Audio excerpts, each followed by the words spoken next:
Buenas tardes a todos. Desde el Instituto Español de Analistas quiero agradeceros de verdad, de corazón, a todos vuestra asistencia a esta charla y quiero agradecer muy especialmente a Uría, nuestro patrono, por dejarnos sus magníficas instalaciones. Muchas gracias, Carolina, por vuestro apoyo. Y lo que quiero deciros, lo que quiero contaros es que hay personas que inspiran, que despiertan en la gente que tiene alrededor el espíritu de crecer, de mejorar, de evolucionar. Gente que con su ejemplo animan a los demás a convertirse en aquello que desean ser. No son tristes, ni son apagados, ni grises.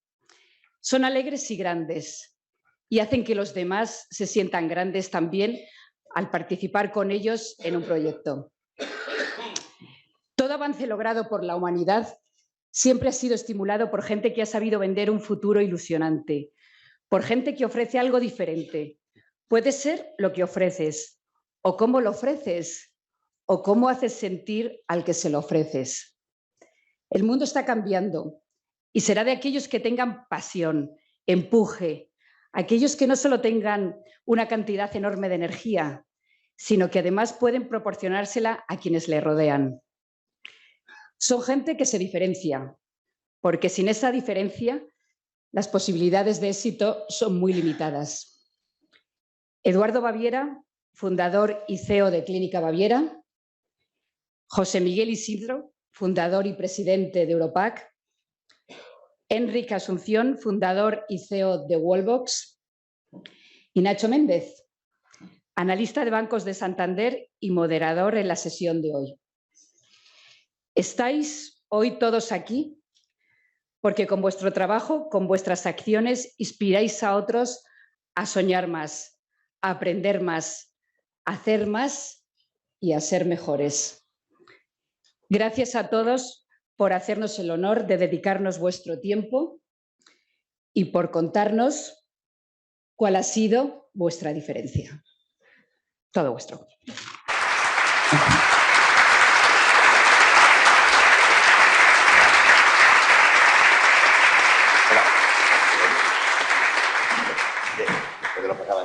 En verde.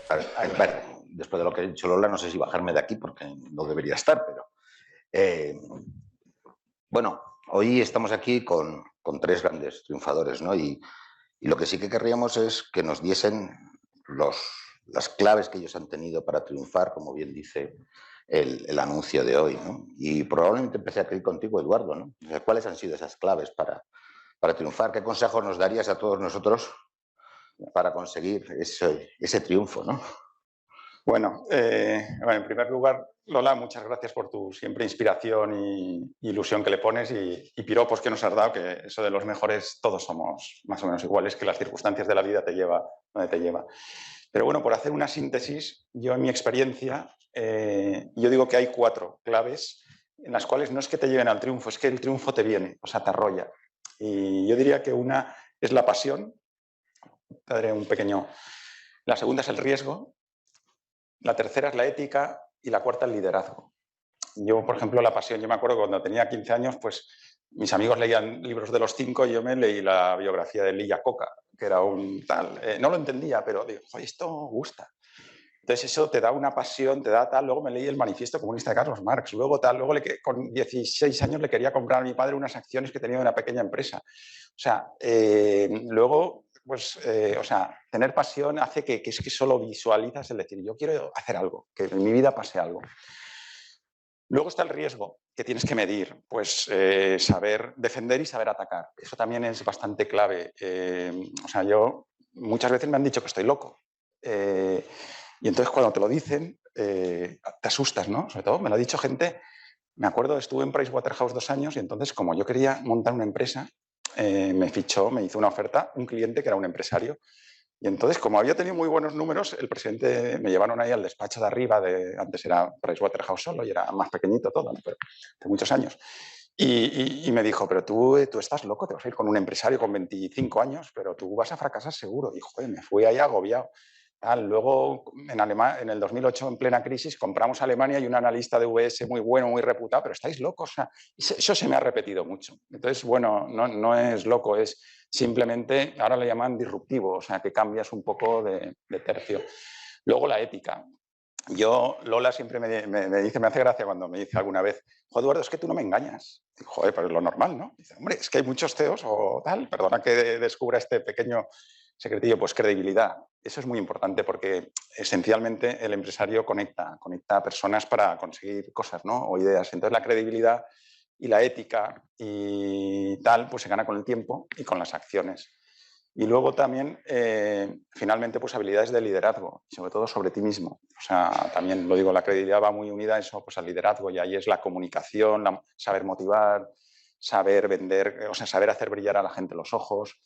Yo creo que esos 4 ingredientes, que son fáciles de conseguir, es cuestión de ser perseverante, es inevitable que te pase algo, bien seas empresario, como dijo ayer Juan Roch, que dijo que igual triunfan un empresario que un directivo, porque al final lo único que les diferencia es un poco el nivel de locura, pero quitando eso, el día a día es muy parecido de un CEO de una gran multinacional al de un empresario, porque tiene que gestionar riesgos, incertidumbres, personas. Entonces, con esos 4 ingredientes es muy difícil o tu porcentaje de probabilidades es muy alto para que te pase algo en la vida. Y eso es un poco... Parece fácil, pero... Dices que parece fácil, pero realmente no se consigue. Yo lo creo. Yo lo creo que algo lo cuentas y suena muy fácil, pero es verdad que los analistas siempre hemos visto muchas compañías que nos han dicho cosas que después nos han cumplido por 1000 cosas. Esa ética no es tan fácil conseguirlo y... Decir la verdad no es tan difícil. Bueno, si fuese así, sería mucho más fácil invertir en bolsa. Una vez tuve una participación, un capital riesgo pequeño y me pasó algo parecido. Y entonces pasaron los años y me dijo, Eduardo, y es que tampoco está, es que difícil es hacer lo que hace Rafa Nadal, pero decir la verdad no debería de ser difícil. Y me dijo, si todos los empresarios fueran como tú, sería fácil hacer private equity, porque ellos sufren ahí mucho bueno, pues no es fácil ese trabajo. Yo creo que esos 4 ingredientes, es que lo expliqué el otro día en una universidad de jóvenes, es muy difícil que en esta vida que tenemos tan afortunada en Europa, en España, no te pase algo en la vida. O sea, es difícil. Pero no sé, mis compañeros si opinan. José Miguel, seguimos con eso. Yo te diría ahora, más que ya nos ha dado una clase, un masterclass de los consejos, en España siempre al final es verdad que ha sido difícil ver compañías pasar de muy pyme a gran crecimiento, ¿no? Y vosotros lo hicisteis, ¿no? ¿Cómo podemos, o sea, cuál es la clave de todo eso? Yo primero lo que me gustaría relativizar es la palabra triunfo. Creo que hay que relativizarla. Es decir, el triunfo realmente se puede decir que alguien ha triunfado. Una empresa puede triunfar. Puede triunfar hoy, mañana, hace 3 meses. Una persona realmente no se sabe si ha triunfado hasta que, como digo yo, en una cierta sorna no empiezas a trabajar en la agricultura en calidad de abono, es decir, hasta que te mueres. ¿Por qué? Bueno, pues porque lo que hoy es un triunfo, mañana puede ser un fracaso. Es decir, si tú realmente no consigues conciliar tu vida personal con tu vida profesional, puede haber un triunfo exterior que no es un triunfo en absoluto. No has disfrutado con tu trabajo, no tienes un entorno que no te motiva, pues no has triunfado. Yo creo que el triunfo, como decían, las notas al final de curso. Dicho lo cual, nosotros cuando fundamos Europac, la fundé yo en el año 95, un 30 de diciembre, a las 12:01, porque ahí se firmó la fusión de una serie de compañías que teníamos, todas pierniquebradas, absolutamente, por un tema de plazos fiscales, de horario del notario. Nos caducaba el plazo y como, bueno, quedamos a cenar, al día siguiente no estaba y a las 12:01 estamos en el plazo y firmamos. Y firmamos la Constitución en el año 95. Era una empresa que en aquella época facturaba unos 38 millones de euros. Cuando vendí la compañía en la OPA que nos hicieron, estamos facturando 1.400 millones de euros, facturación agregada. Éramos un grupo absolutamente integrado, en el cual a través de una serie de actividades atrapábamos toda la cadena de valor que había en una serie de negocios. y éramos la compañía más rentable de Europa, con unos 3.500 trabajadores. De dónde veníamos a dónde llegamos, ¿cómo lo hicimos? Primero con mucho trabajo, eso está claro. Y luego, pues mi padre decía que en esta carrera empiezan a correr 1 millón y a la meta llegan 10 o 12, pero no porque sean los más listos ni los más trabajadores, porque les ha faltado el poco de suerte que hace falta para llegar ahí. Es decir, no todo es tuyo. Hay un filósofo francés, Jean de La Bruyère, del siglo XVII, que decía la única forma de triunfar es por la capacidad propia o por la ineptitud ajena. Y bueno, no deja de ser cierto. Muchas veces lo que te ha sucedido es porque el otro lo ha hecho mal, no porque tú lo has hecho bien. Hay otra frase de mi padre, que a mí me gusta mucho repetirla, en un tema, en un negocio, yo había hecho todo rematadamente mal. O sea, no había dado una derecha. Y salió el tema maravillosamente bien. Y me dijo mi padre, Dios protege a sus animalillos, no importa cuán estúpidos sean. Pues es verdad, porque es que al final hay un cúmulo de cosas que te ayudan a salir adelante. Y dentro de eso, bajando un poco a lo más técnico, en el caso de Europac, yo en el año 89 quise abrir la compañía, estuve negociando con una serie de posibles candidatos e hice una estrategia de a dónde teníamos que llegar. Aquello no salió nada y en el año 98, cuando salimos a cotizar a bolsa, en junio del 98, lo hicimos todo artesanal, folletos, todo, absolutamente. No contratamos a nadie. Fue artesanal y entregamos el folleto. Esto es una cuña a media. Le entregamos en la CNMV, pues faltaban 20 minutos para las 12 de la noche que se terminaba el plazo. Claro, en la CNMV no había nadie. Llamamos al timbre porque teníamos 15 minutos de plazo y salió el vigilante de seguridad en el balcón de arriba. Dijo, aquí no hay nadie. Digo, hay plazo. ¿Lo puesto a recibir? Dice, sí. Entonces atamos con unas cuerdas el folleto y los papeles y los tiramos al balcón. Y el guardia de seguridad nos tiró un recibo y nos fuimos tan contentos para casa. Ese fue nuestro entrada en el mercado de capitales de forma artesanal. Bueno, pues volviendo a Europac, yo siempre he pensado que la estrategia es algo que hay que mantener siempre. La táctica la puedes variar, la estrategia siempre. Como dicen, estrategia, pero esa estrategia vivimos en un mundo que cambia constantemente. Entonces hay que tener mucha flexibilidad para ir moviendo la táctica de acuerdo a tu estrategia, pero la estrategia de fondo hay que mantenerla. De hecho, yo contaba lo del año 88 porque cuando sería en el año 2000 o por ahí, me encontré yo el folleto aquel que le tenía perdido y lo comparé con lo que habíamos hecho y dije, pues la verdad es que no nos hemos desviado nada. Yo era un documento que tenía olvidado. O sea, la idea original la hemos mantenido y hemos seguido hasta el final. Hemos trabajado mucho, yo me dediqué permanentemente a trabajar sobre sistemas, sobre procedimientos, sobre organización, sobre un traje que había que construir rápidamente y siempre, porque crecíamos muy deprisa y claro, las costuras del traje rompían por todas partes. Había que volver a reconstruir la organización, un trabajo permanente de reconstrucción de la organización. Y además imprimir una velocidad importante de crucero, porque estrategia sin acción, pues es alucinación. Y acción sin estrategia es terapia ocupacional. O sea que tiene que ir unida la estrategia con la acción. La verdad es que crecimos muy bien. Llegamos a tener la mayor fábrica de Europa de papel craft, 750.000 metros cuadrados en la fábrica de Viana, una fábrica modélica. En el año que vendimos estábamos con EBITDA del 43-44% sobre ventas.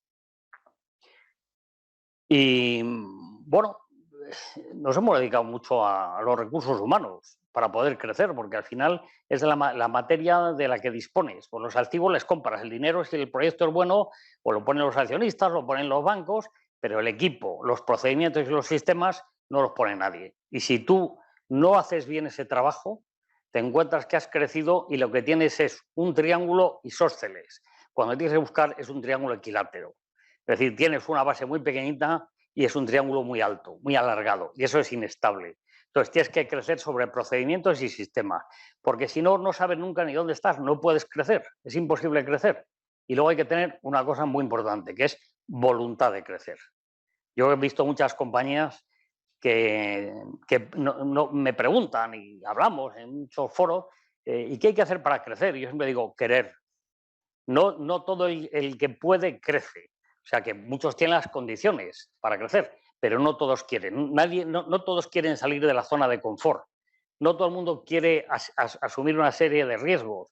Entonces yo conozco compañías con un balance magnífico, capaces de endeudarse infinitamente, que siguen diciendo que cómo crecen. Digo, si estás sentado encima de los cimientos, solo hace falta que quieras. Y bueno, pues no sé qué más contaros de Europac. Nos has contado mucho. No sé si me he dejado alguna cosa, porque tomé unas notas de prisa y corriendo, porque he tenido hoy un día de esos que es mejor que no amanezcan. Bueno, para la siguiente. Bueno, Enrique. Lo que hablaba de las personas, que hemos luchado siempre por tener un modelo de gestión excelente para gente normal. Al final es lo que se dice siempre, ¿cuántos minutos tiene Messi el balón en un partido de 90 minutos? Pues pocos. Pues eso, no puedes hacer una compañía con genios. Nosotros hemos hecho una compañía con gente normal, que ha funcionado como un reloj, perfectamente. Y la comunicación hemos considerado que era fundamental. Yo he tenido en Europac solo un año, digamos, con tensiones importantes financieras, que fue el 2009, annus horribilis para todo el mundo, y yo en enero del 2009 estaba hablando con mis bancos para explicarles que en diciembre de ese año no iba a pagar y que no iba a cumplir ningún covenant. Luego cambiaron las cosas y cumplí, pero yo estuve un año antes. Nosotros siempre con nuestros financiadores hemos ido con las luces largas. No hemos dado un disgusto nunca a un banco, porque en el momento en que ellos saben lo que va a pasar, los que te financian se suben a tu carro y están contigo. Y ese es un tema importante, el tema financiero. Muchas veces en las compañías industriales se cae en la tentación de pensar mucho en los hierros y pensar mucho en las finanzas. Yo siempre digo que yo no he sido un industrial al uso.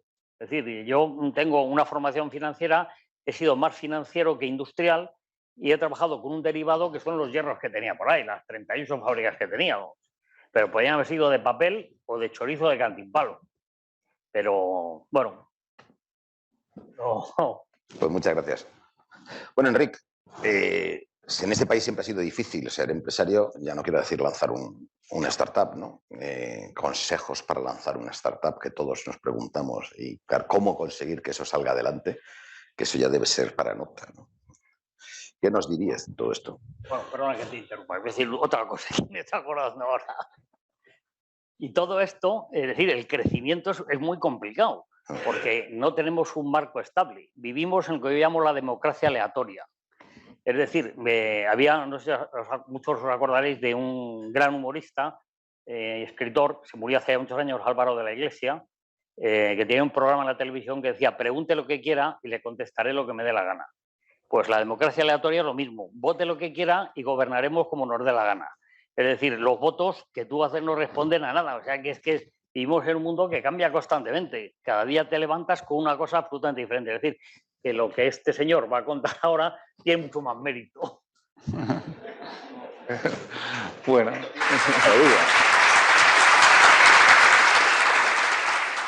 lo primero de todo, gracias por invitarme. Bueno, empezando por la primera pregunta, ¿no?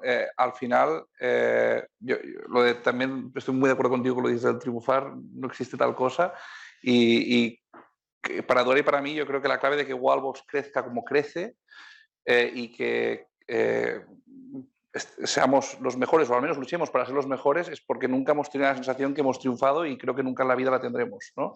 Porque está todo por hacer y eso es lo importante. Entonces, nosotros cuando hicimos la empresa, lo primero de todo, queríamos hacer un proyecto donde pudiéramos ser los mejores, ¿no? Porque esa es nuestra Nuestro objetivo en la vida es hacer algo que estemos orgullosos y que podamos pues, sentirnos que somos mejor. Tampoco es algo, nunca sentiremos que somos los mejores, ¿eh? Eso es muy difícil. Pero bueno, yo cuando me levanto a trabajar, no quiero ir a trabajar a la empresa más grande del mundo, quiero ir a trabajar a la mejor empresa del mundo. Y eso es por lo que lucho cada día, ¿no?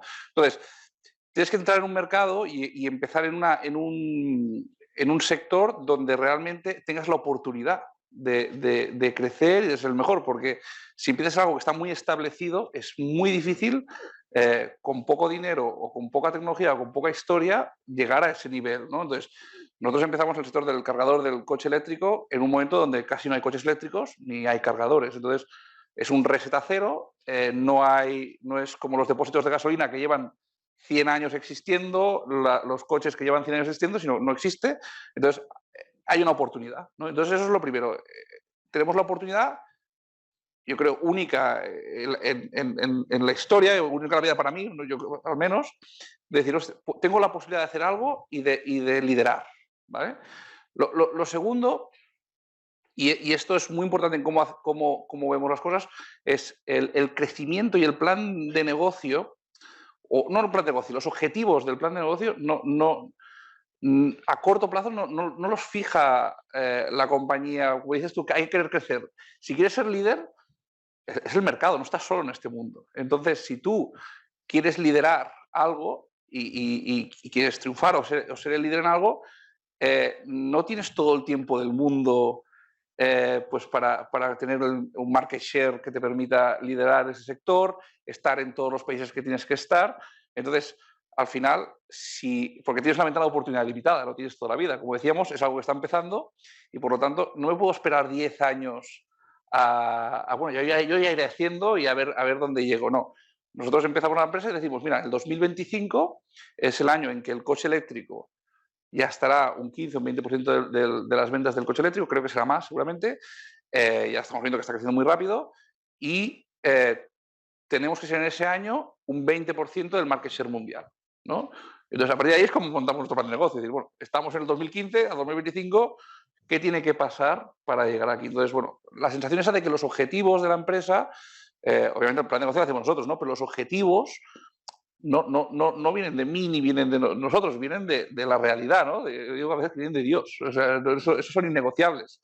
Lo que no es negociable es cuántas vueltas al mundo daré para cumplir los objetivos ni cuántas horas trabajaré para cumplir los objetivos. Pero el objetivo es innegociable. Entonces, cuando ya tienes el plan, tienes la posibilidad de ser el mejor, lo que te falta son los mejores. Y eso es donde dedico la mayoría de mi tiempo, que es cómo puedo tener las mejores personas en cada área de la mejor forma organizada, con la mejor información y trabajando pues, con la misma misión, ¿no? Y después está lo último, que es el problema, que es la pasta. Que es decir, bueno, todo este plan es importantísimo. Claro, todo este plan que yo he hecho, pues me cuesta mucho dinero, ¿no? Entonces, bueno, al final, pues esperas tú la comunicación, explicar muy bien el plan. Y aquí es uno de los grandes retos que hemos tenido en España comparado con algún competidor. Nosotros somos líderes mundiales de carga en casa, pero nuestros competidores de otros países, como por ejemplo Estados Unidos, han tenido mucho más funding del que hemos tenido nosotros en nuestra historia. Yo creo que eso es bueno porque nos ha hecho mucho más frugales y más eficientes, ¿no? Y mejores márgenes, que nos obligaba, pero al final es el gran reto. O sea,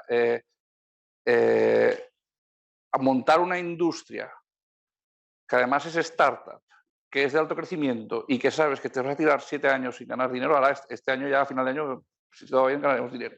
Pero te vas a tirar 7 años sin dinero, es difícil poner dinero, ¿no? Y ese es el reto que nos ha costado y bueno, al final la forma que lo hemos ido consiguiendo es un poco con endorsements, como si dijéramos. Es decir, el primer cargador que vendimos,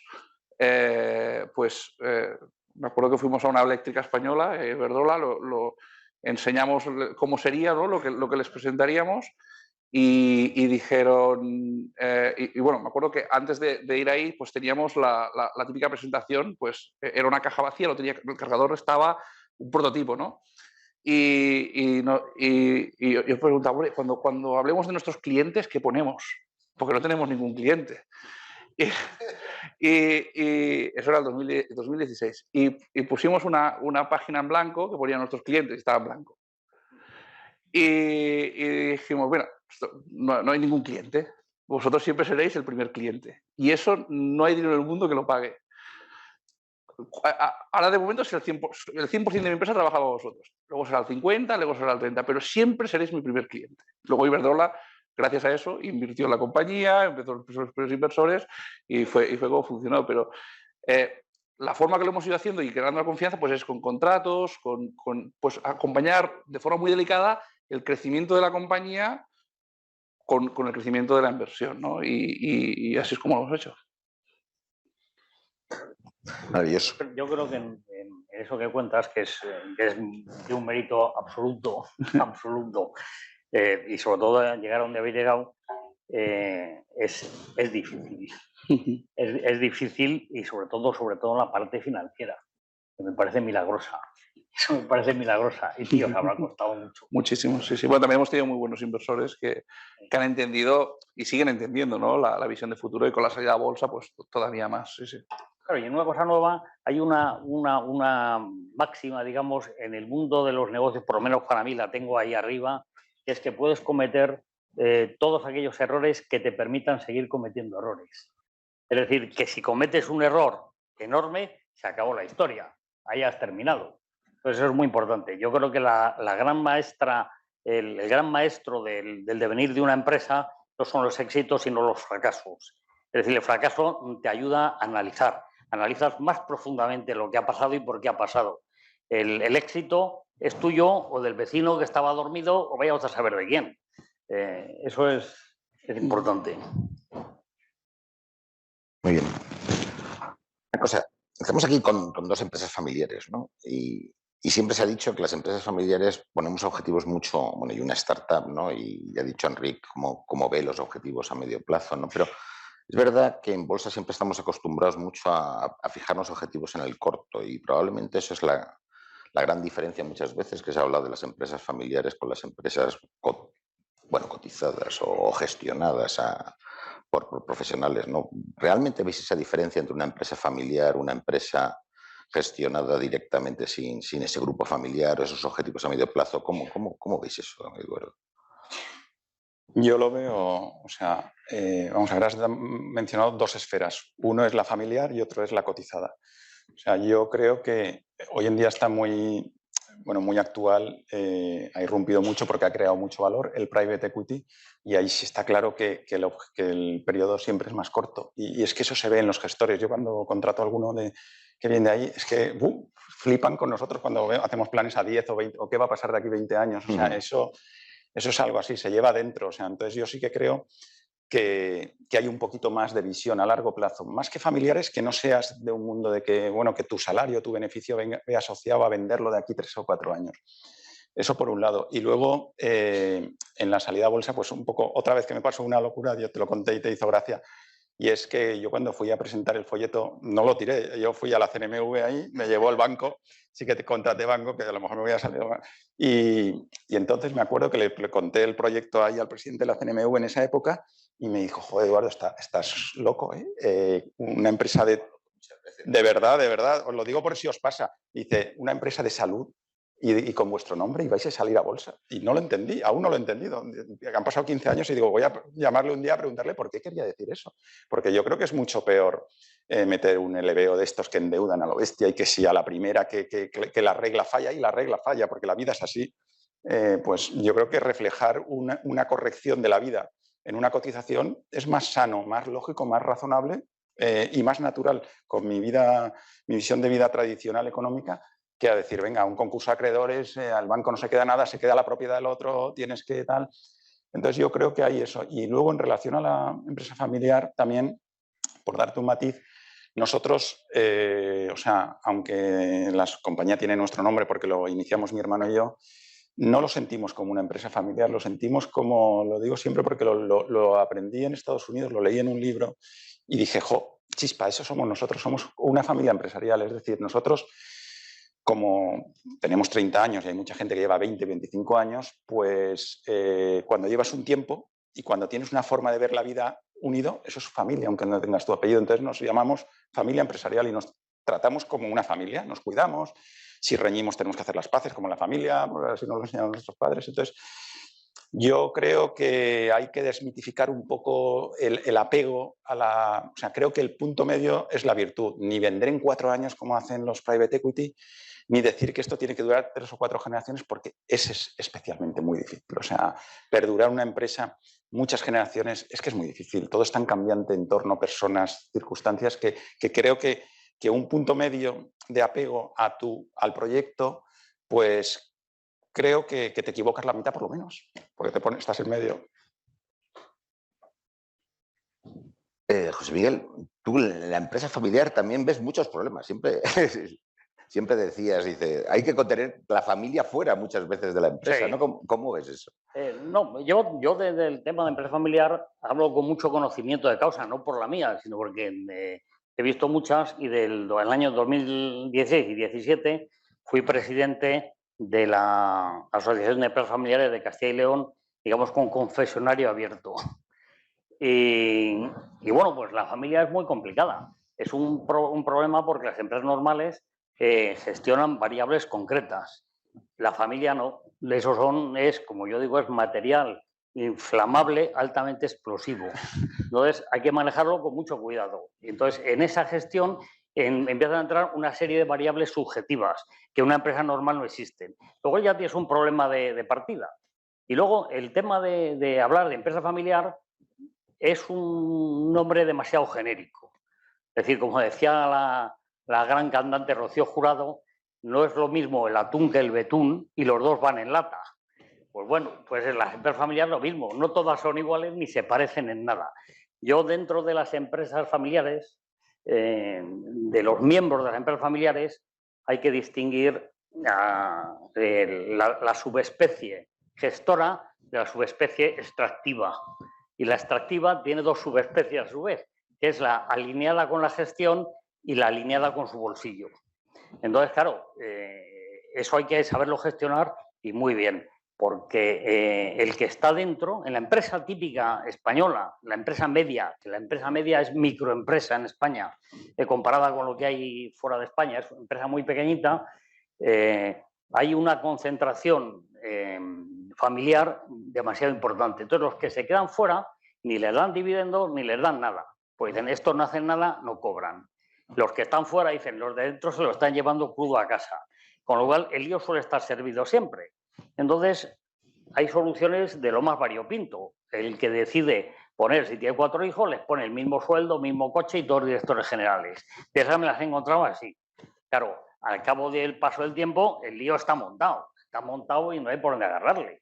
Porque al final, no nos engañemos, una empresa familiar, yo siempre pongo un símil, por ahí una imagen vale más que 1000 palabras, y imaginaros en Tierra de Pinares, en Castilla, agosto, 40 grados a la sombra, el ferragosto, que dicen los italianos, y por la carretera va un carro tirado por 2 mulas. Encima va el carretero con un latiguillo dándolas de vez en cuando. Y el carro va lleno de gente, que van mirando para atrás, van fumando, van haciendo todo en el carro.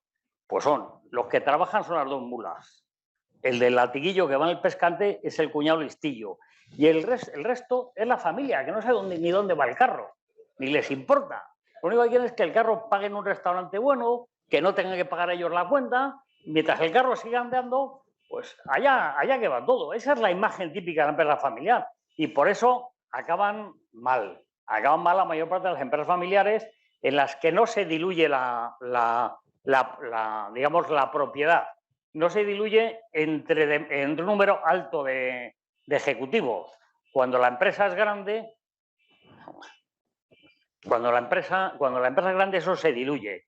Porque en las empresas medianas, pequeñas, con un carácter muy marcado familiar, la atracción de talento exterior es complicada, porque todas las líneas de arriba están ocupadas por la familia.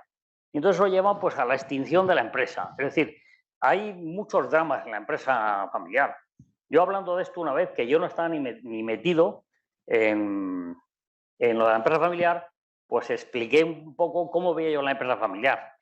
Y terminé por la charla, me acuerdo que en Salamanca, y se acerca uno de los asistentes y me dice, oye, ¿qué razón tienes? Mi cuñado es un hijo de puta.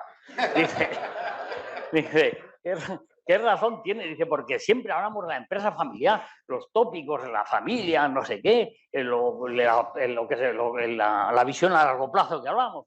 Dice, no, mi cuñado, es que no hay por dónde agarrarle. Dice, y esto es lo que nos pasa a todos muchas veces. O sea, la empresa familiar es muy complicadita y bastantes problemas tiene la empresa en el mundo normal en el que vivimos, con la democracia aleatoria y todo eso que he dicho antes, o como decía Schumpeter, que lo define muy bien. Dice, el capitalismo liberal no es un proceso aditivo de capital, es un proceso revolucionario que convierte todos los parámetros en variables. Pues ahora, ahí va Enric y se pone a hacer una startup. es que es tela marinera, el capitalismo liberal. Y hay que buscar pues, algo que ha dicho Enric que es muy interesante. Y yo lo iba a comentar y se me ha pasado y te lo he oído a ti, que es que no puedes ir nunca por el camino trillado, porque cuando vas por el camino trillado vas a lugares comunes y en los lugares comunes no están ni las eficiencias ni ineficiencias del mercado ni las oportunidades del mercado. Tienes que descubrir rutas diferentes de la ruta principal, tienes que salir de la autopista, que es lo que yo creo que estáis haciendo. Bueno, Enric, tú problemas con la familia no tienes, ¿no? Pero seguramente, como dices... No, yo me llevo fenomenal con mi familia, no tengo ningún problema. Con alguna habrás tenido... A ver, el cuñado siempre se tiene algún problema, hombre. ¿Quién no ha tenido un problema con el cuñado? Somos 10 hermanos, nos llevamos todos fenomenal, que 10 hermanos ya... bueno, es más fácil llevarse bien entre 10 hermanos que entre 2. Pero entre 10 cuñados ya es más complicado, ¿eh? Ya es bastante más complicado. Bueno, Enric, pero aquí sí que tú habrás... En una gestión, volviendo un poco a lo que decía Eduardo, ¿no? Los private equity, la presión del corto plazo de los private equity en una startup, ¿estáis notando eso? O sea, esa presión por parte de los inversores, ¿te compran bien el modelo a largo plazo? ¿No? ¿Cómo veis eso? ¿Es la gestión esa del startup con inversores que probablemente muchas veces ven... vosotros estáis poniendo objetivos a medio plazo y probablemente muchos de ellos quieran ver el corto plazo más cerca. Bueno, a ver, yo creo que el largo plazo no existe sin el corto plazo. O sea, eso es así. Bueno, no se lo digas a alguien que trabaja en bolsa, porque lo del largo plazo en bolsa es bastante más complicado, ¿eh? De hecho, nosotros salimos a bolsa con una cosa que está muy mal vista hoy en día, que es el proceso SPAC, ¿no? Pero el proceso SPAC lo que te da, y por el motivo por el que lo hicimos, es porque te permite explicar el plan de futuro de la compañía. O sea, cuando tú sales a la bolsa solo puedes hablar del pasado. Y cuando haces un SPAC, pues puedes hablar del futuro, ¿no? El problema es que hubo empresas que explicaron un futuro que no era real, ¿no? Pero, claro, nosotros estamos en un sector que en esta década el número de cargadores que hay que instalar en los próximos 7 años solo se han instalado el 3%, es decir, el 97% de los cargadores que hacen falta en el mundo todavía están por instalar. Entonces, estamos en un sector que está justo al principio, ¿no? Entonces, sí, el corto plazo es muy importante, hay que cumplirlo porque obviamente demuestra que, pues, es lo que os decía, para llegar a esa tierra prometida hay que ir cumpliendo cada paso y es el plan de negocio, ¿no? Pero, porque si no llegarás, y será muy difícil ser líder, ¿no? Pero... nosotros, al ser un sector de muy alto crecimiento y de mucho futuro, y haber salido a la bolsa pudiendo explicar esto, ¿no? Y que yo creo que es una bendición poder explicar cuál es el plan, cómo funcionará, qué es lo que haremos, yo creo que todo el mundo entiende que esto es una cosa de largo plazo, ¿no? Y de hecho, los socios que han invertido, los grandes inversores que han invertido esto, entienden que eso es largo plazo. Y los socios de la compañía, que cuando éramos una startup y que Venture Capital y tal, bueno, todos han comprado esto y siguen en la compañía, ¿no? Los grandes socios, ninguno ha vendido, yo no he vendido, porque creemos que esto solo es el principio, ¿no? Lo que todo está por hacer y, ya te digo, 97% está pendiente. Muy bien. Ya que estamos aquí con analistas financieros, las salidas a bolsas, la salida a bolsa de una empresa familiar, como bien dices, que te llamaron loco en ese momento de Baviera con empresa. Es complicado sacar una empresa familiar a bolsa, una empresa, en tu caso, todo con tu nombre, como bien dices. ¿Cómo ves ese proceso? ¿Se lo recomiendas a todo el mundo que saquen sus compañías a...? Yo sí que lo recomiendo firmemente, sí que lo recomiendo. Porque, bueno, es verdad que luego tienes que cumplir una serie de normativa que si no estás en bolsa, pero esa diferencia no marca la exigencia de la... O sea, lo difícil realmente es hacer una empresa. O sea, por nivel de dificultad, crear una empresa a lo mejor es nivel 10, salir a bolsa es... Si ya la has creado, pues es más sencillo, es un protocolo, es como la boda, o sea, montas ahí un lío, te coges aviones, bueno, lo que ya sabéis, el roadshow, el no sé qué, el folleto, que no te aprueban, que no tal, luego a ver el libro, pero es un proceso al final que es darle a una maquinaria. Yo creo que no es una cosa especialmente difícil, no sé por qué en España hay especialmente miedo, o sea, de verdad que lo pienso, no sé por qué hay miedo a... Cuando oyen un empresario, porque yo también pertenezco a una asociación madrileña de empresa familiar y animo a salidas a bolsa y en general hay un poco de tabú en ese sentido de que es muy exigente, muy tal. Yo no lo percibo así, es cuestión de tener bien definido el modelo, saber lo que conlleva, saber vivir con el riesgo, porque bueno, pues el riesgo reputacional, el riesgo de mercado, el riesgo de tal... pero bueno, sabiendo un poco dónde te mueves, yo sí que lo recomiendo. Yo no lo veo una cosa especialmente difícil. A ver si te hacen más caso, porque necesitamos muchas más empresas en bolsa. Bueno, y José Miguel, y venderla.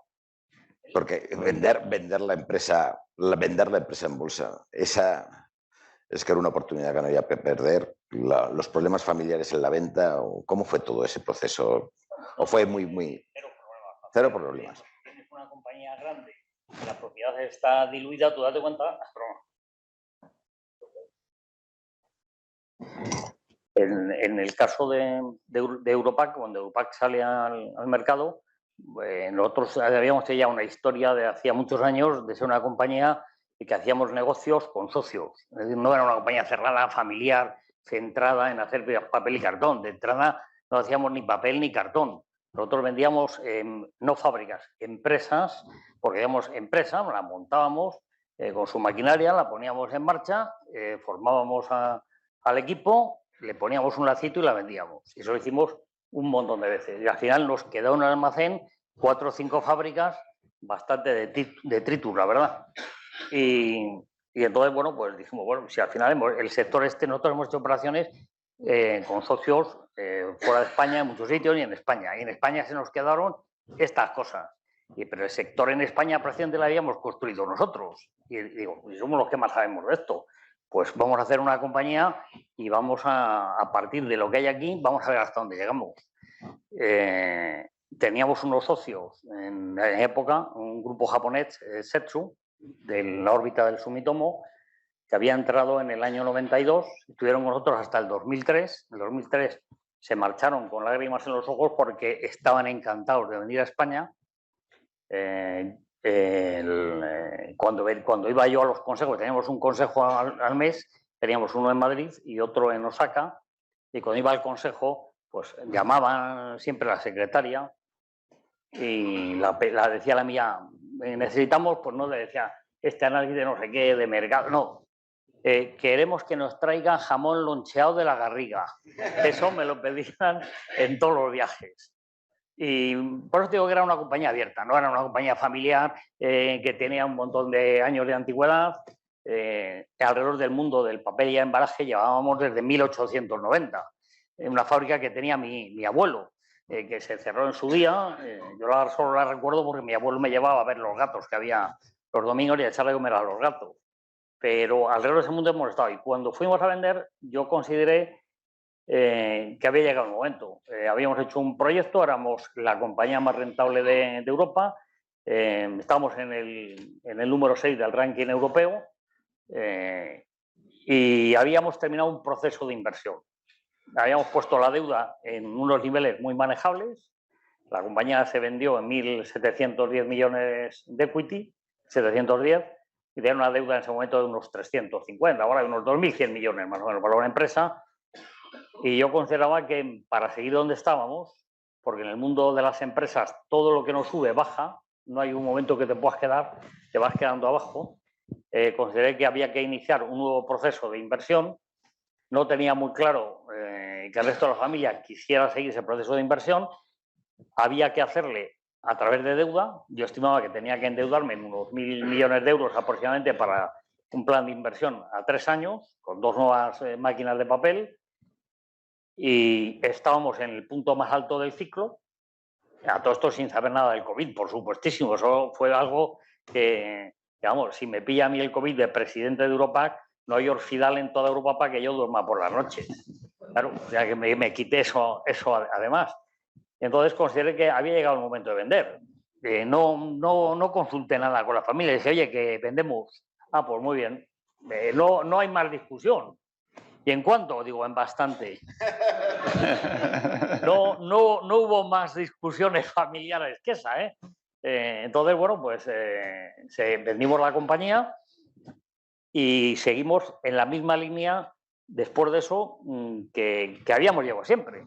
Es decir, no somos una empresa familiar, somos una familia que invierte en negocios conjuntos. Lo marqué más a partir del momento que desinvertimos. Dije, bueno, cada uno tiene su perfil de riesgo, cada uno tiene más o menos aversión a ciertos sectores. Creé una serie de vehículos, unos que son solo de la familia, con participaciones diferentes, en la cual abriremos el capital probablemente en 1 año y medio. Estamos en una sociedad de capital riesgo en la cual cada uno ha invertido lo que ha considerado oportuno. Eso sí, tenemos una, digamos, indicación de nuestras posiciones en todos los sitios donde estamos y a partir de ahí pues no tenemos ningún problema familiar, porque como no es una empresa familiar, pues no hay problema familiar. Entonces yo al final digo que yo no tengo ni protocolo ni familiar ni tengo nada, yo tengo el código de comercio y se acabó. Nunca he creído en los protocolos familiares. Solo valen para cuando las familias se llevan bien. Cuando se llevan mal, pues lo único que tienes es que tienes 30.000 euros menos, que es lo que cobraban estos señores por los protocolos, y tienes un lío en el juzgado.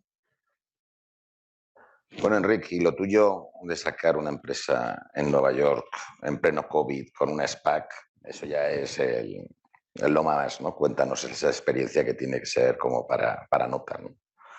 Bueno, de hecho, creo que hemos sido la primera empresa española que ha salido a la bolsa en el New York Stock Exchange.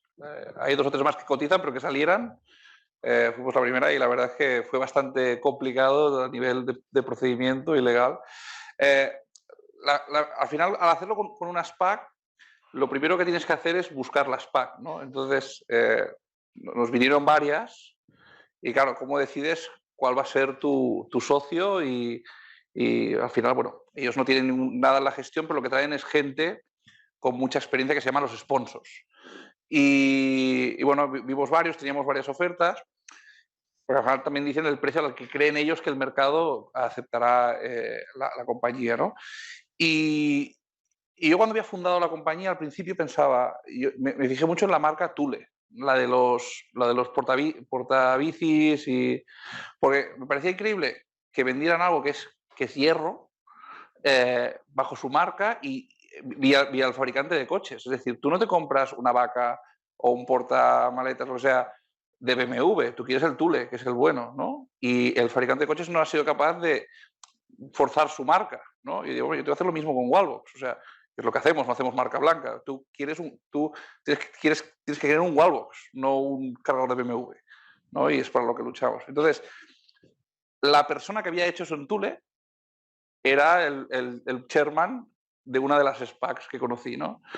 Y dije, hostia, esto es el destino, ¿no? Lo conocí además, nos llevamos muy bien.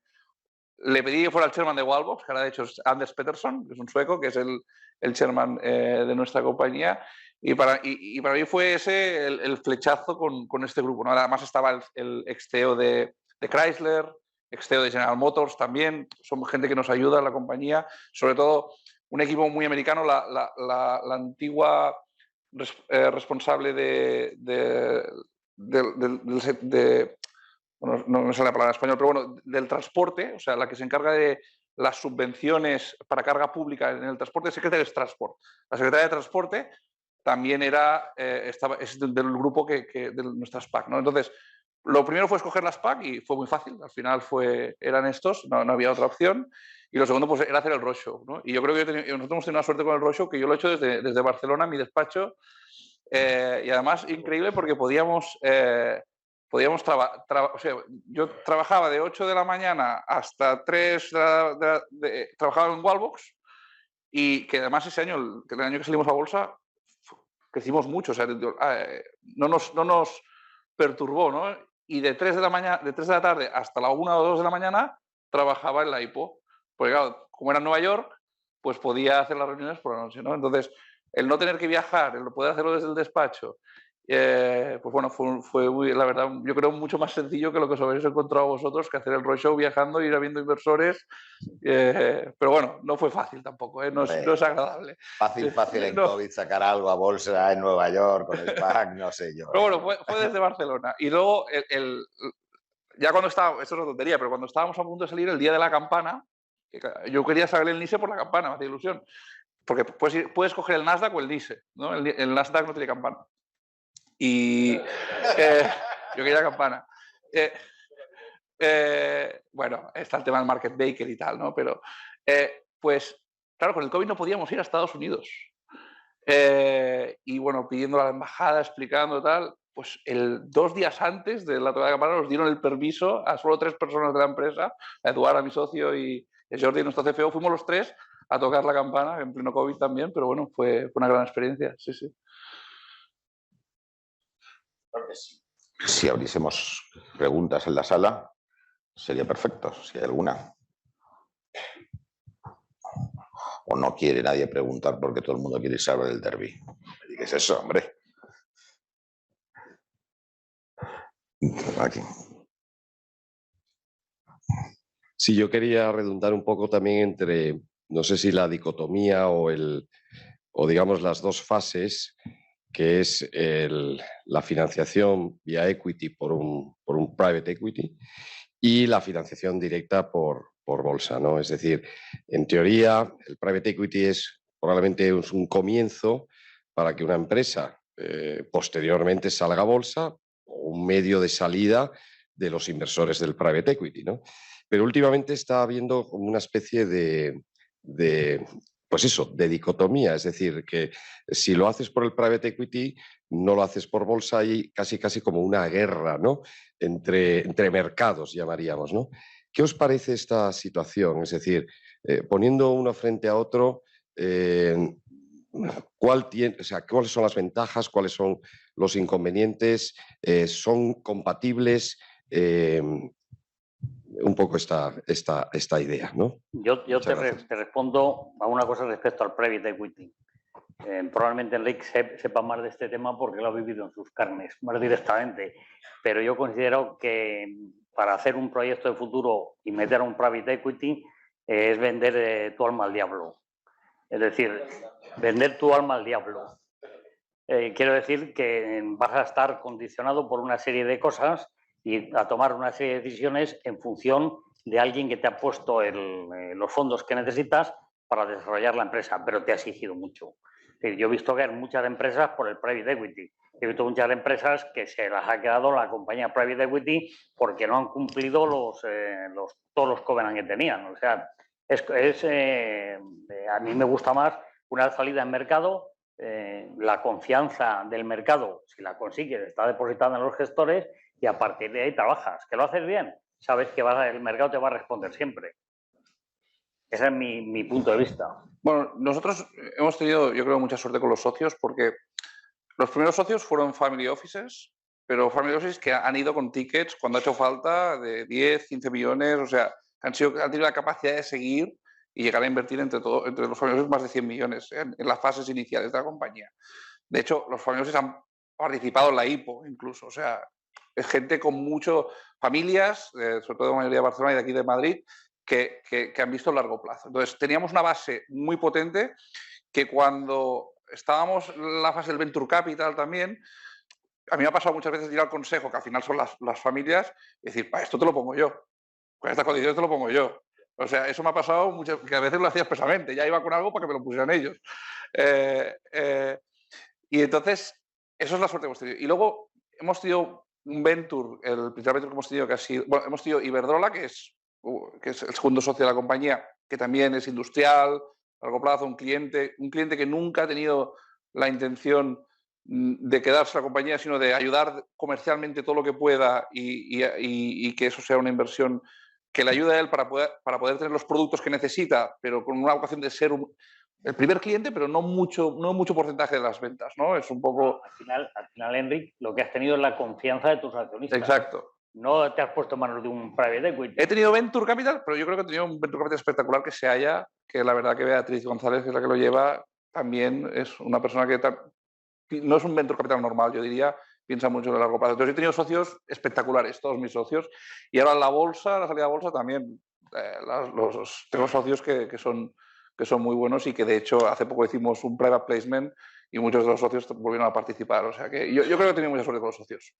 Es que ahora lo ven un poco... Yo creo que todo tiene sus ventajas e inconvenientes, pero yo soy más favorable de un entorno bursátil. Porque, mira, me acuerdo que en 2006 me vino un banco de inversión para hacer un LBO con un private equity y entonces nosotros íbamos así y entonces él me cogió la regla y dijo, mira, como tú vais a ir así, tráete todo ese dinero aquí, te lo endeudas, te lo repartes ya. Y digo, pero bueno, ¿cómo voy a repartir un premio antes de conseguirlo? Sí, esto es la nueva economía.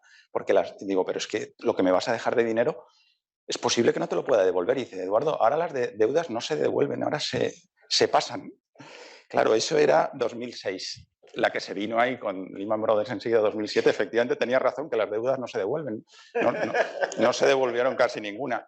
Este banco le pilló todas, era un banco inglés, no quiero decir el nombre, pero todas, una detrás. Yo digo, joder, tal, un hospital, un no sé qué. Y entonces muchas empresas cayeron. Cuando no cayeron, o sea, yo veo bien que uno caiga y otro suba, pero no por la estructura financiera, siempre, sino que caiga porque el modelo de negocio está anticuado, por otras circunstancias. Pero cuando buenos negocios, en esa época yo vi competidores nuestros, cayeron muy buenos negocios por la estructura financiera, porque es que no entendían que las cosas suben y bajan en economía, bueno, en la vida en general, pero en economía especialmente. Entonces creo que ahí, unido eso a que también el corto plazo, unido a que no tienen alma, porque no le ponen esa pasión, porque cuando va bien, bien, pero si va mal te dan las llaves del coche para el banco. Yo estoy con José Miguel, que yo, si tuviera la oportunidad, yo me iba antes a un mercado bursátil o privado que a un private equity, pero creo que también están creando mucho valor en la sociedad y en la economía porque cubren huecos de oportunidad de gente que quiere vender o gente que quieren, a veces para hacer un cambio cultural en la empresa se necesita un nuevo socio y entonces ellos llegan y ilusionan y mueven, o sea, tienen su papel, pero personalmente no sé, me gusta más la economía tradicional porque a mí ese señor me llamaba, no, es que eres un poco antiguo y tal. Y digo, bueno, pues soy antiguo, pero tal. Y efectivamente no era antiguo, es más tradicional. Bueno, pues oye, si las cosas van mal, pues la empresa vale menos, entonces la cotización baja. Si las cosas van bien, pues hay más dividendo y la cotización sube. Pero si van mal, tener que enseguida el banco entrar, que no sé, los bancos no están cómodos en las empresas, el accionista cambiar, todo en un año. Yo he visto en private equity que han entrado en un mercado y en un año han cambiado el acción. O sea, ¿para qué forzar tanto? No es la codicia eso lo que lleva a eso, es lo que yo a veces me pregunto. El private equity además tiene el problema del horizonte temporal. Normalmente tiene una rotación definida que la inversión a los 4 años ha terminado y tienes que vender. Sí, y el objetivo económico. Lo mismo resulta que es que no es el momento porque tu valor ha bajado en picado. Claro. Y normalmente en los temas con los private equity tienes una cláusula de arrastre si se vende. Con lo cual pues te puedes meter en complicaciones. Pierdes parte de tu libertad. Si el mercado confía en ti y te dan los fondos adecuados y tus instituciones financieras te siguen y te apoyan, el private equity para mí no tiene valor añadido. A mí siempre me gustó mucho la deuda. Yo siempre dije que una compañía que tiene menos de 2 veces y medio EBITDA no está haciendo bien los deberes. Porque para eso, si no tienes deuda, estás trabajando con el dinero de los socios, no tienes un apalancamiento razonable.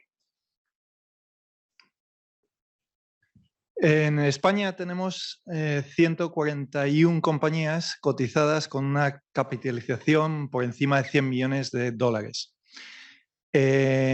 Suecia hay 2 veces ese número, en el Reino Unido hay 5 veces ese número. Las españolas, de media, su valor en bolsa desde el 2007 ha caído un 30%. Las de Reino Unido han más que doblado en valor, las de Suecia han multiplicado por más de 4 veces. Este año, en diciembre, este país tiene una decisión que tomar importante. A mí me parece que sería interesante, en la opinión de vosotros tres, que habéis hecho empresas y las habéis llevado adelante, oír un poquito qué es lo que vosotros pensáis que falta aquí. Porque talento, en mi opinión, no lo es. Entonces, ¿qué es lo que hace que España tenga menos empresas y quizá, al menos en los últimos 15 años, menos exitosas? ¿Qué necesita cambiar en este país para que eso no sea así? Yo diría que tamaño. Las empresas necesitan tamaño. En España vivimos en un mundo de microempresas con poca flexibilidad para abrirse, con un entorno en que el empresario ni es valorado ni aceptado en muchos sitios, y necesitaríamos tener mejor imagen, que el mundo de la empresa fuera más atractivo. La gente quiere ser inspector de Hacienda, notario o guardia de la porra, pero nadie quiere ser empresario. Todo el mundo aspira a que alguien le pague la nómina. Falta emprendimiento en este país. Tenemos un país que tampoco ha empujado el crecimiento del tamaño de las empresas, que son empresas, microempresas, lo que tenemos aquí. Cuando es una empresa, dicen, es una empresa que está muy bien porque está a un nivel de venta ya de 10 millones de euros. Y dicen, pues si no es nada, eso no es nada, eso es un kiosco para vender periódico. Sí, tenemos un problema de tamaño muy importante. Y unos gobiernos que no se han preocupado nunca de empujar a las empresas ni facilitar el crecimiento de las empresas. Yo creo que también cultura empresarial. Es decir, Suecia es un país pequeño y tiene, como has dicho, y luego has hecho una valoración solo contando las empresas que cotizan en bolsa, que bueno, que a lo mejor es una referencia sobre el total de empresas, pero, por ejemplo, no todas las empresas de éxito tienen que ir a bolsa. Por lo menos en España no es así. O sea, en España hay un caso muy curioso que es Mercadona, que es una empresa muy grande. No sé qué valor capitalización puede tener, pero bueno, todos sabemos que es grande, con un modelo de mucho éxito que mueve la alimentación de este país con una cuota de mercado muy alta y no está en bolsa, con lo cual esa no la has puesto ahí en valor. En Inglaterra hay mucha cultura de bolsa. O sea, en Inglaterra tienes un poquito de éxito y venga a la bolsa, porque ellos conceptualizan de que el capital hay que abrirlo y hay que ponerlo en valor. Entonces, y Suecia pues también es un país en ese sentido un poco anglosajón. Y luego, bueno, has nombrado 2 países del norte de Europa que tienen un mayor acceso a tecnología, aunque coincido contigo que en España hay mucho talento también en tecnología y en eso. Y luego yo, en cuanto a los gobiernos y las legislaciones, pues es verdad que la española no es muy favorable, pero no creo que eso sea un gran freno, porque esos países también, en general, los políticos con que no te frenen, yo siempre digo, joder, no me frenes, no quiero ayuda, pero no me frenes, porque frenan mucho, de verdad. Entonces, no creo que sea lo diferencial, yo creo que es más la cultura de creación de empresa a largo plazo y llevarla a los mercados de capitales. Creo que estará ahí más lo que decía Olof Palme, que era, yo no quiero que los ricos se empobrezcan, lo que quiero es que los pobres se enriquezcan, perdón. Claro. Pues eso es un problema cultural. Y aquí es que nos dan con la garrota en cuanto te mueves un poco. Sí.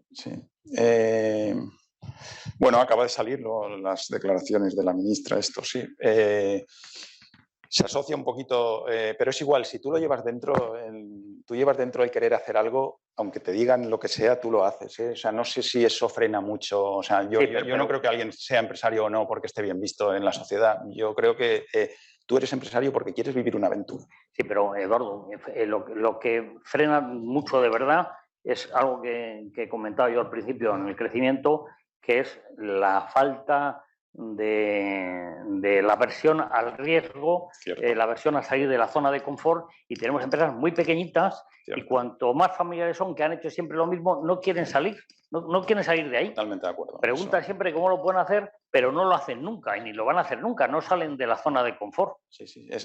Vamos a ver, es lógico. O sea, yo me acuerdo cuando nosotros nos fuimos a Alemania, mi hijo me decía al pequeño, joder, padre, todos los viernes llegas aquí a las 12 de la... Claro, venía de Frankfurt, es duro, o sea, crecer, o sea, vosotros que habéis crecido también fuera de España, es muy duro, sales de la zona de confort, tienes que estar un poco zumbado para si te van bien las cosas, decir, y ahora me voy a Italia, que en Italia te dicen, vamos, que te van a tomar el pelo por todos los lados, y efectivamente hasta que le coges el truco te lo toman.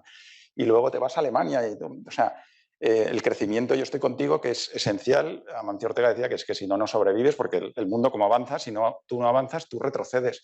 Pero hay que echarle mucho sacrificio y te tiene que nacer de dentro, porque si no, no merece la pena y te quedas en casa. Y entonces, eso es un poco como lo que... Nosotros ni nos planteamos salir a la bolsa en España por un tema de acceso a capital y de valoración, ¿no? Salir a la bolsa americana nos daba acceso a más capital de largo crecimiento y se entendía más el largo plazo. Y a mí lo que me ha sorprendido mucho de Estados Unidos es que ahí todo el mundo invierte en bolsa. Claro. O sea, todo el mundo. Creo que es el 70% de la población invierte en bolsa. En España es... Entonces, la cultura de inversión en bolsa ahí es brutal. Cualquier persona conoces...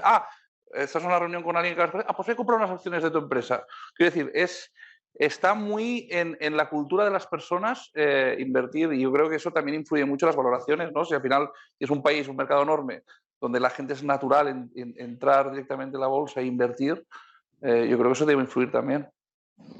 Sí, aquí no. Aquí lo de la bolsa para gran parte de la población es como ir al casino. Dice, voy a apostar por el Santander o voy a apostar a ver qué hace no sé quién. O sea, es que no tienen ni idea. Bueno, aquí también tienes una pensión. Como, por ejemplo, alguien de mi familia, una hermana. Como son muchas, no se puede identificar. Le digo, oye, ¿por qué has comprado esto? Y digo, ¿y qué hace? Y dice, pues no sé. Y digo, ¿y por qué lo has comprado? Y dice, porque me ha hecho una vecina mía que era muy bueno, que lo comprase. Claro. Bueno, joder, chituca, por Dios. Pues esa es la forma que se invierte en bolsa en este país. La gente, no te digo los grandes capitales y el que ya tiene dinero que controlar. Esos restos dicen, oye, tengo 10.000 euros, voy a invertir, pues invierte así. Tiene alguna cosa buena.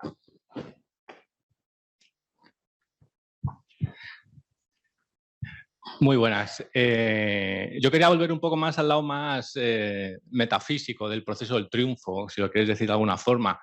Yo distingo como 3 fases en este proceso de personas triunfadoras como vosotros, ¿no? La primera ha salido bastante en este coloquio, que es el de la primera fase donde todo el mundo os considera un loco, ¿no? Os señalan, o una fase un poco de mofa. Luego creo que hay otra segunda fase más de los agoreros, ¿no? Una vez que ya la gente se deja de reír de vuestras ideas, pues empiezan a intentarle buscarle algo muy hispánico, ¿no? Faltas, problemas. Y luego está la tercera fase, que es más la de los aduladores, ¿no? Una vez que ya eres un caso más de éxito, pues están, como se dice en mi tierra, los que te van a pasar la mano por la lomera, ¿no? Entonces, mi pregunta va un poco por ahí, sobre todo para Enric, ¿no? Has hablado mucho de que tu modelo de negocio tiene unas elevadas expectativas de crecimiento, ¿no? Entonces, quería sondearte un poco cómo en esa fase, ¿vale? Tu modelo probablemente estés subido en la ola buena, pero ¿cómo manejas las expectativas que habéis generado?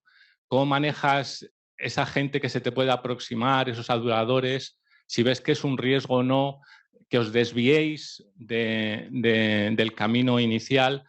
En fin, sondearte un poco en esa fase en la que te encuentras ahora, cómo manejas las expectativas, la generación de expectativas que se ha puesto sobre vosotros. Bueno, al final trabajar, ¿no? Nosotros lo único que importa y lo que trabajamos es hacer lo mejor para Wallbox. Esa es la máxima, ¿no? Entonces, muchas veces te discutes, ¿no? Bueno, decimos esto, explicamos lo otro. Es mucho más simple, ¿no? La compañía tiene un objetivo, que lo podemos decir el 2025 o el 2030, que dependerá del mercado, lo rápido que vaya, lo que crezca. Pero nosotros tenemos un objetivo que es tener un market share mundial y llegar a eso. Entonces, si te mantienes fiel a tu misión, a tu objetivo, a tu producto, ¿no? Nosotros no renunciamos a la marca, no renunciamos al producto y no renunciamos al valor que queremos crear al cliente yo siento que no estoy faltando ninguna expectativa. O sea, lo importante es que yo no cambie. O lo que yo he prometido no lo cambie. Es decir, yo he prometido que tengo un plan de largo plazo, que tendré un market share cuando el mercado sea grande X, y que tendré y que seré líder en tecnología y en producto. Lo que pase por el medio, si el mercado va más rápido o más lento, si la acción sube más o sube menos, si hay una crisis o no, eso no lo controlo. Pero lo que yo no cambio en eso. Yo no cambio mi misión y me adapto a la realidad. Me adapto a la realidad de cada momento. Pero mientras yo no cambie y siga trabajando por lo que he prometido, yo creo que estoy cumpliendo las expectativas. Lo puedes interpretar que sí, puedes interpretar que no. Pero es eso, es no cambiar y seguir trabajando para lo que has prometido. Es como lo veo yo.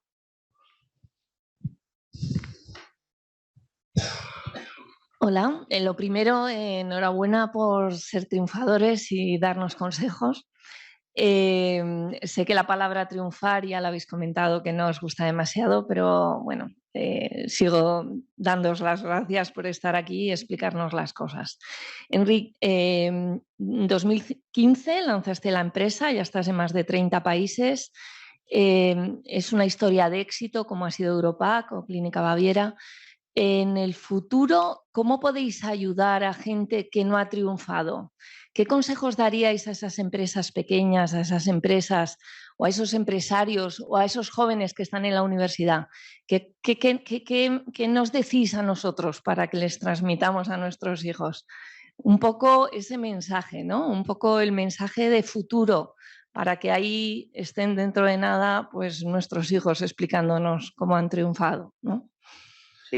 Si hablas de gente que no ha triunfado, es decir, gente que ha tenido un cierto fracaso, no alguien que está empezando. Entonces, el fracaso te ayuda para crecer, ¿no? Que es uno de los puntos. Yo lo que quiero decir es algo que he dicho antes, que es muy importante cuando tú tropiezas, cuando tienes un fracaso, analizar el fracaso. El éxito, como decía Napoleón, la victoria tiene 100 padres y la derrota es huérfana. Es decir, hay que analizar mucho la derrota, el fracaso, para ver por qué te ha sucedido eso. Y sobre eso, después de un proceso de reflexión, tienes que tomar decisiones y encaminar tu vida. Pero sobre todo a la gente que empieza tiene que tener muy claro dónde quiere ir. Porque yo veo en gente joven, de muchos sobrinos, que se quedan en la cáscara exterior. Es decir, no tienen las ideas claras de dónde se quieren dirigir. Entonces, cuando un barco no sabe dónde va, no hay viento bueno, porque no sabe dónde tiene que ir el barco. Entonces, es muy importante que la gente clarifique sus ideas, se fije su estrategia de vida y su futuro y dónde quiere ir. Y para eso ponen los medios. Y si tropieza, pues tiene que estudiarlos y analizar por qué ha tropezado. Yo creo que el fracaso no existe. Yo creo que si tú disfrutas con lo que haces, eso es el éxito. Y les diría a los jóvenes que vieran la película Forrest Gump, que bueno, que es así una persona muy sencilla, un poco simplón, que bueno, va de un lado a otro y al final coge un barco, hace gambas, invierte en Apple, no sé qué, bueno, eso es la vida. Entonces el fracaso no existe, eso es algo que nos inventamos y tal. Si vivimos en un sitio que hay paz y que tú más o menos disfrutas con hacer cosas, es que es imposible que no te venga una oportunidad en un trabajo, en un empleo bueno, que puedas ahí tener impacto en la vida y disfrutar. Entonces, no es dicotómico. O sea, yo también coincido que si tú disfrutas y tal, ya has tenido éxito. Sí, pero estoy de acuerdo. Al final, lo importante es que cuando fracasas o la cagas, no sé, o tienes un problema, es volver a intentarlo. Mira, mi primer negocio lo hice cuando tenía 16 años con mi padre, que leía a mi padre que dejara su trabajo y empezara a trabajar conmigo en un tema del sector de los moldes para inyección de plásticos, ¿no? Y hacíamos moldes para focos, para grandes empresas, ¿no? Y en el 2008 nos dejaron de pagar los principales clientes y nos arruinamos. Y bueno, yo estuve pagando esa deuda hasta hace, creo, 2 años. O sea, y eso fue, o sea, estoy 15 años, ¿eh? Entonces, bueno, podría haber dicho, mira, no lo voy a hacer más. No, ya me he arruinado una vez, no quiero seguir. Pero dije, bueno, tampoco que puedo perder, ¿no? Entonces... Eso, Enrique, te voy a hacer una cuña ahí, sí. Eso que me ha recordado un aspecto un tanto chungo, lo de seguir pagando la deuda años después. Yo me casé 2 veces.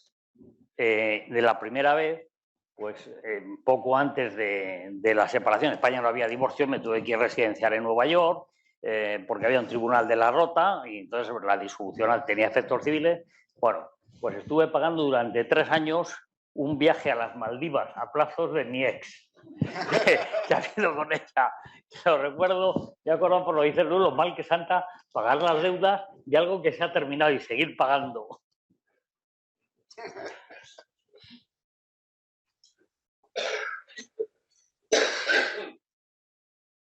¿Una pregunta más? O si no, pasamos directamente al vino. Ahí es. Yo tenía una última pregunta, quizá un poco más filosófica, y es, vosotros sois 3 casos de éxito en diferentes etapas, pero 3 casos de éxito. No sé si luego me da la sensación que todo lo que habéis aprendido y todas las lecciones que os ha dado estos casos de éxito se pueden aprovechar enseñando o dando lecciones o ayudando a otros empresarios para que aprendan de esos casos. Si existe al final ese sistema de enseñar a los demás, aportar a los demás, aconsejar a los demás en España que esté más o menos organizado, o al final, cuando uno está emprendiendo y le va bien, no tiene tiempo para nada más, o cuando acaba porque ha sido un caso de éxito, pues no tiene ganas de más, o si sí se podría hacer un esfuerzo para que pues, se conectase de alguna manera a esos casos de éxito y que bueno, pues hubiera un caldo de cultivo, vía dinero, vía experiencia, vía consejos, o no existe eso al final. Bueno, para startups sí que existe, hay muchas cosas. Yo soy miembro de un grupo que se llama Endeavor, que la verdad que están en las top empresas, es mundial, están en muchos países, está fundada en Nueva York y aquí en España pues están las principales compañías de alto crecimiento, startups que facturan más de 1 millón o más. Y la verdad que no hay nada que a mí me haga más ilusión que sentarme con alguien que me pida consejos. O sea, luego los consejos son ahí, pero la verdad es que en mi caso sí que existe y la verdad es que está muy bien. Y de hecho, estaba la semana pasada hablando con una empresa americana que hace cámaras de seguridad y era como industrializar y integrarse verticalmente, y era una empresa que facturaba creo que 300 millones al año, o sea, y era una empresa de también 10 años, o sea, muy... Entonces, sí que existe, además, en nuestro caso, Endeavor, yo estoy encantado y si a alguien le interesa, pues es una asociación muy buena. Yo voy a universidades, una vez al trimestre me voy a una universidad, bueno, Antonio Nebrija, ahora al CEO, luego a no sé cuál, me las organizo. Y entonces, consejos no me atrevo a dar, porque no soy quien para dar consejos, cuento experiencias a gente de 20 años. ¿Y qué haría yo si tuviera 20 años, estuviera en tu situación? Yo tengo 55, la diferencia son 35, entonces yo voy una vez al trimestre y ahí cuento qué haría yo si tuviera tu edad. Y les doy una serie de herramientas, de habilidades en base a una experiencia. No me atrevo a decir que son consejos porque es que es muy difícil dar consejos para el futuro y para lo que decís triunfar. Pero sí que creo que es una obligación de nuestra parte compartir todas esas noches de desvelos, aventuras, porque como me dice a mí un amigo, Eduardo, tú cuéntalo por partes o si no, no se lo creen. Igual que esto, o sea, de verdad que cuando luego lo pones, pero bueno, yo he escrito un libro de nuestra historia para que no quede... Tal, y sobre todo para reforzar la cultura corporativa, que para mí son las raíces del árbol de una empresa, lo que no se ve, pero es lo que la mantiene viva en el largo plazo. Eso es una tesis mía, vamos, basada en observación de otras empresas y en las nuestras propias. Y yo sí hago esa pequeña cosilla de ir a las universidades y a los chicos jóvenes pues les cuento ahí. Y sobre todo con el objetivo de qué es lo que más puede llegar, porque claro, decirle a uno no te endeudes, endeúdate, es que no me atrevo a decir, porque es lo mismo lo de bolsa, private equity. pero sí ilusión. O sea, la clave de los jóvenes es ilusión, porque es que te hacen unas preguntas que lo ven en el futuro con una negatividad y yo digo, madre mía, pero si es que ahora está todo en Internet, quieres aprender no sé qué, te pones un no sé qué, quieres vender algo a través de no sé qué, o sea, si es que ahora está todo en las manos. Ellos dicen, no, está todo inventado. Digo, eso ya me lo decía mi padre, o sea, eso se lo decía yo a mi padre y se reía de mí, lógicamente, y de qué razón tenía. Entonces, ilusión, lo que puedes transmitirles a los jóvenes es creer en ellos, creer que se puede hacer algo interesante y disfrutar y no mirar lo negativo, que España no tal, que no hay tal, en ese sentido, eso es lo que hago yo.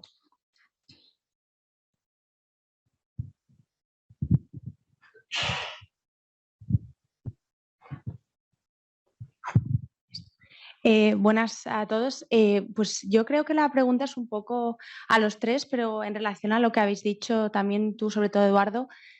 Antes has mencionado que las empresas familiares, sobre todo, es muy difícil ver una empresa que dure varias generaciones. Entonces, en ese sentido, ¿creéis que es porque un poco la gestión familiar se puede complicar con generaciones? Quizá la visión de la primera generación no se mantiene, o también un poco porque el mercado también te empuja, ¿no? Si no creces, al final te comen y es por una cosa externa, que tienes que abrirte mejor para poder crecer y mantenerla. Pues mira, yo creo que es difícil mantener, primero por estadísticas, lo dicen muchas estadísticas, que 3 generaciones es realmente difícil. Y segundo, porque para tú tener espíritu empresarial, mucho se nace. Hay que reconocerlo, tienes que estar un poco, antes os reiréis de mí, un poco alocado, porque todo esto que dice Jaime, o sea, tienes que estar un poco alocado. Entonces, que si tú estás alocado y has conseguido hacer una empresa y que tu hijo y tu nieto también lo estén, es como la monarquía.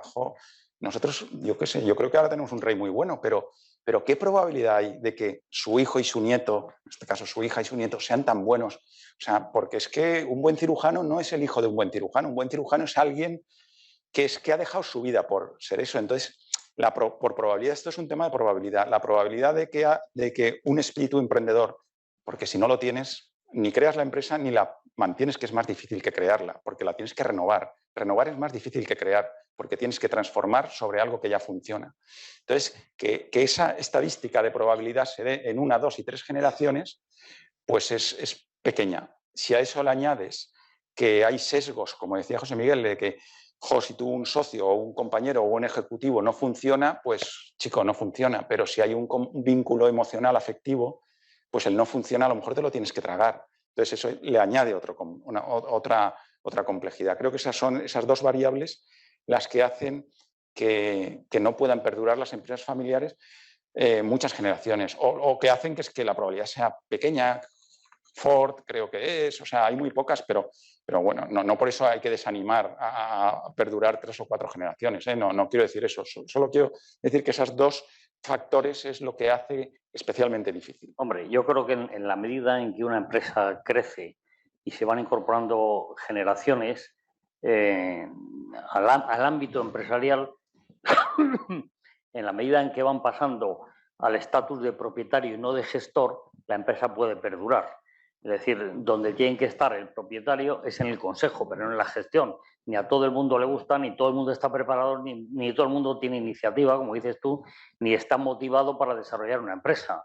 Entonces, hay que dar espacio al gestor, porque además, en una empresa familiar, al uso, la familia tiende a expandirse y a ocupar los puestos clave disponibles. Y eso es un limitante importantísimo en el crecimiento, porque no vas a traer nunca talento.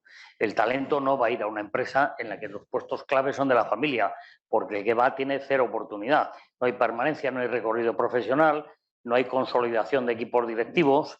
Eso es un tema importante.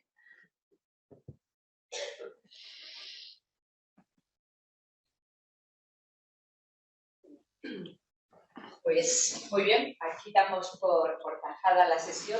Muchísimas gracias por los consejos que nos habéis dado. Los vamos a poner en práctica a partir de esta noche.